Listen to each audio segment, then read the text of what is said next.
semangat ya. Alhamdulillah pada pagi hari ini kita masih bisa berkumpul belajar bersama dalam keadaan sehat walafiat. Sebelum memulai kegiatan pada pagi hari ini, alangkah baiknya kita berdoa terlebih dahulu. Berdoa mulai. Oke, alhamdulillah ya. Masih semangat? Sudah sarapan? Belum? Biar tambah semangat lagi, kita kasih jargon dulu. Kalau ibu bilang, apa kabar kalian? Jawabnya, alhamdulillah, belajar, semangat, siap. Oke? Lai, apa kabar kalian? Oke, beri apa dulu untuk semua. Alhamdulillah masih semangat ya. Oke, ada yang tahu hari ini kita belajar apa? Oke, sebelum memulai materi ini, sepertinya belum ada yang siap, buku-bukunya belum ada yang dikeluarin. Tuh, ayo semua dikeluarkan semua buku-bukunya sebelum kita mulai. Baru kita mulai kalau buku-bukunya semua sudah dikeluarkan, materinya sudah siapkan. Oke, sudah? Kemarin kita belajar mengenai suhu dan perubahannya. Ada yang masih ingat apa itu suhu? Ya, Alfiyatut Thayyibah. Apa? Benar sekali, kasih aplaus untuk Alfiyatut Thayyibah. Ya, suhu merupakan derajat tinggi rendahnya suatu benda atau panas dinginnya suatu benda yang dapat diukur menggunakan alat, yaitu berupa termometer. Sebelumnya, Ibu akan membacakan kompetensi dasar yang harus kita kuasai dan indikator apa saja yang harus kita capai. Kompetensi dasar yang kita pelajari pada hari ini yaitu 3.4, menganalisis suhu, perubahan suhu, kalor, perpindahan kalor, serta menjaga keseimbangan suhu tubuh pada manusia dan hewan. Serta indikatornya diharapkan dari tujuan pembelajaran ini kalian mampu menjelaskan apa sih itu kalor, serta karakteristiknya dalam kehidupan sehari-hari, perpindahan kalor itu sendiri. Oke, jadi pembelajaran nanti ini adalah demonstrasi. Jadi ibu mendemonstrasikan percobaan sederhana dan nanti dibagi menjadi 6 kelompok. Kelompok 1, 2 akan mempresentasikan hasil dari percobaan 1 yang ibu demonstrasikan, 3, 4 percobaan 2, 5, 6 percobaan 3. Oke, langsung saja ya. Oke, sebelum melakukan percobaan, ibu lupa bahwa tadi itu pagi-pagi ibu membuat teh panas. Teh panas, lalu ibu langsung memegang teh tersebut. Padahal ibu tidak langsung memegang airnya loh. Tapi kenapa ya bisa panas? Lalu dari mana sih gelas tersebut mendapatkan kalor? Ada yang tahu? Ya, benar sekali. Bahwasanya gelas tersebut mendapatkan kalor dari teh yang panas tadi itu. Karena kalor merupakan energi yang berpindah dari suhu yang tinggi ke benda yang bersuhu lebih rendah. Jadi kan air yang dituangkan tuh, jadi pindah ke gelas. Bisa dipahami? Bisa. Lalu apa sih macam-macamnya dari kalor itu sendiri? Ya, ada 3. Ada konduksi, konveksi, dan ada yang namanya radiasi. Konduksi itu sendiri yaitu perpindahan kalor melalui zat padat, di mana molekul-molekulnya itu ikut berpindah gitu. Kemudian konveksi. Ya, konveksi ini perpindahan energi.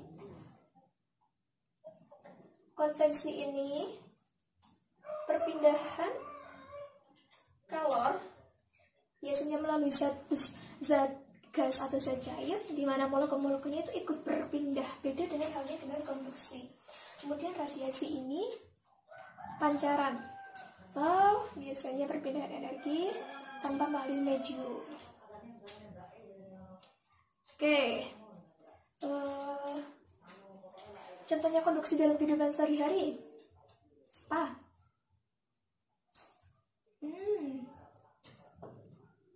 Ayo. Ya, tadi ini juga termasuk dari contoh konduksi ini Ibu contohkan tadi ya. Kemudian konveksi. Konveksi ini molekulnya ikut berpindah. Ada yang tahu contohnya apa? Ya, ketika memasak kacang hijau, ketika mendidih kacang hijaunya, ya kacang hijaunya akan bergerak ke atas. Kemudian radiasi. Radiasi ini contohnya apa? Ketika kita berjemur, secara tidak. Ya, contohnya ketika kita berjemur, secara tidak langsung kita mendapatkan energi dari sumber matahari itu sendiri tanpa melalui namanya medium. Oke, untuk kelompok 1-2 sudah siap. Untuk percobaan pertama yaitu perpindahan kalor secara konduksi. Dimana di sini Ibu punya stainless alat masak terbuat dari besi, langsung Ibu panaskan. Kelompok 1 dan 2 harap diamati dan nanti hasilnya dipresentasikan.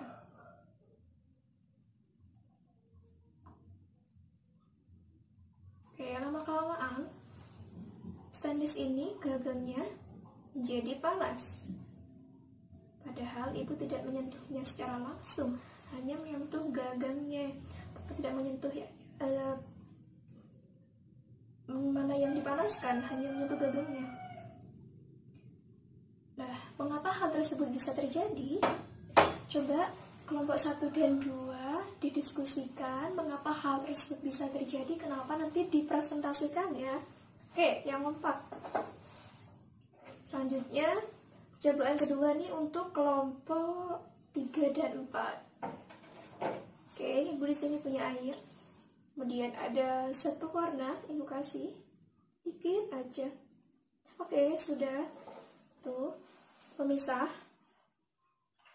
Lalu Ibu panaskan.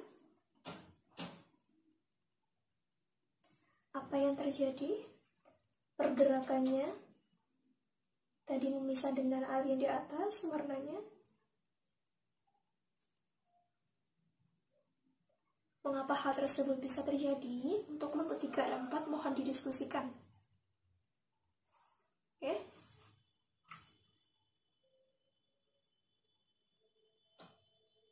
Tuh, semuanya menyatu ya. Nah, untuk percobaan terakhir ini, untuk kelompok 5-6, oke, Ibu akan meletakkan tangan Ibu di dekat lilin.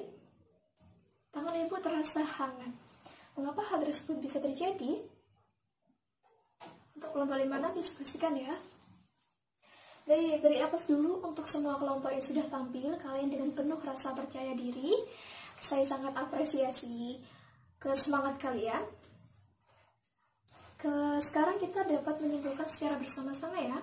Pada percobaan pertama, perpindahan konduksi, mengapa hal tersebut bisa terjadi? Ya, karena ketika benda tersebut mendapatkan suhu yang tinggi, molekul-molekul partikel yang ada di dalam benda tersebut itu semakin cepat bergeraknya, tapi tidak berpindah, hanya bergerak. Misalkan bangku paling depan ingin mengasih ke bangku paling belakang melalui perantara Vita, Dema, Dea. Tapi mereka tidak berpindah, hanya yang berpindah bukunya. Nah, bukunya itu yang dinamakan sebagai zat panas, sedangkan orangnya tersebut sebagai zat perantaranya atau partikel-partikel molekulnya. Jadi hanya berterbuka saja. Satu, kedua, dua, ketiga, hingga mengantarkan panas sampai ke ujung. Bisa dipahami? Bisa. Oke. Yang kedua tadi, awalnya Ibu kasih pewarna, memisah. Kemudian saat dipanaskan, dia bergerak ke atas. Semakin ke atas, semakin menyampur. Ya, hari ini berkaitan dengan konveksi tadi. Seperti merebus kacang hijau. Ketika sejarah tersebut, air yang ada di bawah mendapatkan panas langsung dari lilin, air tersebut kan jadi ringan, sehingga bergerak ke atas. dan air yang di atas terdorong ke bawah sehingga membentuk siklus. Nanti ketika kita memasak, merebus, pasti namanya itu kan ke atas bergeraknya kan. Nah, seperti itu namanya konveksi. Jadi ikut bergerak partikel molekulnya. Kemudian radiasi. Ya, tadi kan berjemur. Ini kita menghangatkan, seperti kita dekat dengan api unggun tanpa kita menyentuh langsung lilinnya, kita merasakan hangat saat kita berdekatan. Oke? Dapat dipahami dari sini? Bahwasanya kalor merupakan perpindahan energi dari benda yang bersuhu tinggi ke benda yang bersuhu lebih rendah. Kemudian kalor tersebut ada 3 perpindahan kalor, yaitu konduksi, konveksi, dan radiasi. Setelah kita simpulkan tadi ya dari hasil percobaan ini, ada pertanyaan? Oke, kalau tidak ada, kita akhiri ya. Sebelum kita akhiri, di sini apa nih hikmah yang dapat kita ambil dari pembelajaran kalor dan perpindahannya ini? Apa? Ayo. Oh ya, ada yang mau menjawab. Silakan. Jangan main api. Waduh, jangan main api katanya. Ya, kalor dan perpindahannya, perpindahan energi dari benda yang bersuhu tinggi ke benda yang bersuhu lebih rendah. Ya, dalam kehidupan sehari-hari kita harus tetap semangat, ikhtiar, tawakal, dan terus jangan menyerah, terus berusaha. Intinya semakin usaha yang kita lakukan semakin besar, maka hasilnya pun akan semakin besar. Tadi kan benda yang mendapatkan energi, mendapatkan kalor, suhunya akan naik, mendapatkan kalor, energi. Jadi kita harus terus berusaha, jangan pernah menyerah, seperti itu ya. Oke, dapat diakhiri ya pada pembelajaran hari ini. Semoga bermanfaat. Kalian tetap belajar, tetap semangat, belajar di rumah atau belajar dimanapun dan kapanpun. Oke? Sebelum diakhiri, mari kita berdoa terlebih dahulu. Berdoa mulai. Berdoa dapat diakhiri. Kurang lebihnya mohon maaf ya. Dan tetap semangat. Wassalamualaikum warahmatullahi wabarakatuh.